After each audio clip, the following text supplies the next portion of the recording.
शिक्षा नीति 2020 के लिए जन जागरण में सक्रिय भूमिका निभाएंगे पूर्व छात्र।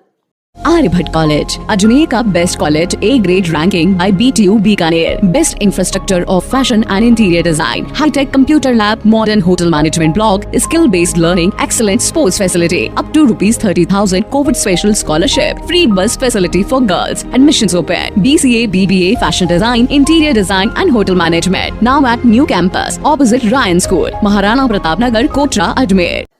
34 वर्षों बाद आई भारत की नई शिक्षा नीति 2020 भारत में अवसाद मुक्त, अवसर युक्त और भारत केंद्रित शिक्षा देने वाली नीति है। वास्तव में आज़ादी के इतने वर्षों बाद पहली बार कोई शिक्षा नीति भारत केंद्रित शिक्षा की बात करती है। साथ ही बच्चों के बचपन के साथ न्याय करते हुए मातृभाषा में प्राथमिक शिक्षा पर जोर देती है। इसलिए विद्या भारती का इस शिक्षा नीति का पूर्ण समर्थन है। इसे लागू करने में पूर्ण सहयोग भारत सरकार को रहेगा। विद्या भारती के संपूर्ण देश में फैले हुए पूर्व छात्रों को शिक्षा नीति के लिए व्यापक जन जागरण का हिस्सा बनना चाहिए। विद्या भारती चित्तौड़ प्रांत पूर्व छात्र परिषद की ऑनलाइन कॉन्फ्रेंस में प्रांत संगठन मंत्री गोविंद कुमार ने कही। बैठक में प्रांत के 12 जिलों से 74 प्रतिनिधियों ने भाग लिया। बैठक में जानकारी देते हुए उन्होंने बताया कि विद्या भारती शिक्षा क्षेत्र में काम करने वाला देश का एक प्रमुख संस्थान है। अतः नई शिक्षा नीति 2020 के प्रति व्यापक जन जागरण देश भर में करने के लिए विद्या भारती ने माई NEP नाम से विभिन्न प्रतियोगिताओं का आयोजन किया।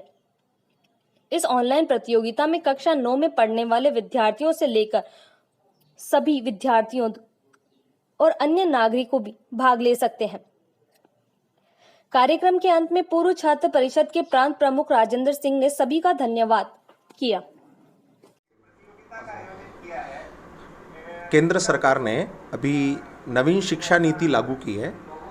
अभी कैबिनेट ने उसकी मंजूरी दी है, लेकिन वो ऐसी शिक्षा नीति जो 34 वर्ष बाद और इस सरकार ने प्रयत्नपूर्वक और सभी देश भर से सभी सुझावों को सम्मिलित करते हुए 2014 से प्रयासरत होकर के और इस 2020 में नई शिक्षा नीति लागू हुई है। अभी कैबिनेट ने मंजूरी देने के बाद पूरे देश भर में ठीक प्रकार से इसका क्रियान्वयन हो, लागू हो, इसलिए पूरी तैयारी देश भर में चल रही है। इस नाते शिक्षा क्षेत्र में काम करने वाला विद्या भारती संगठन, उसके जितने भी विद्यालय, जितना भी उसका संपर्क है, उसके माध्यम से और ये प्रभावी रूप से लागू हो, इसलिए विशेष प्रयत्न करके अभी 25 सितंबर से 2 अक्टूबर यानी कि पंडित दीनदयाल जी उपाध्याय जयंती से लेकर के और गांधी जयंती तक पूरे 7 दिन तक माई NEP competition, new education policy को लेकर के कंपटीशन है और 3 प्रकार के कंपटीशन में हिस्सा लेने वाले लोग रहेंगे, कक्षा 9 से 12 और जो कॉलेज विद्यार्थी हैं, अंडर ग्रेजुएट और पोस्ट ग्रेजुएट, और इसके साथ में सामान्य जन जिसको सिटीजन कहेंगे, ऐसे भाग ले सकेंगे। उसमें अध्यापक भी भाग ले सकेंगे। ऐसे उनका अलग अलग प्रकार की प्रतियोगिताएं हैं।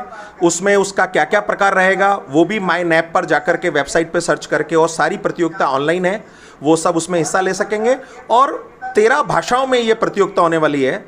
उस भाषाओं में प्रतियोगिता से सारे पूरे देश भर में अच्छी क्रियान्विति भी होगी और उस कंपटीशन में पुरस्कार और इस प्रकार की योजना भी है। और माई NEP पर विशेष रूप से जितने भी लोग हैं देश भर में, वो माई NEP पर जाकर के रजिस्ट्रेशन करा सकते हैं। हमको उसका प्रमाण पत्र भी मिलेगा।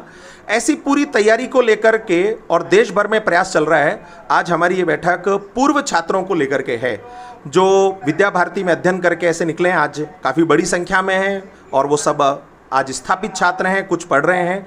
वो सब भी इसमें एक अपनी अच्छी भूमिका निभाएं, ऐसा प्रयत्न करके हम आज ये इस प्रकार की है हमारी पूर्व छात्रों को लेकर के बैठक है। जी, मैं गोविंद, प्रांत संगठन मंत्री, चित्तौड़ प्रांत, विद्या भारती।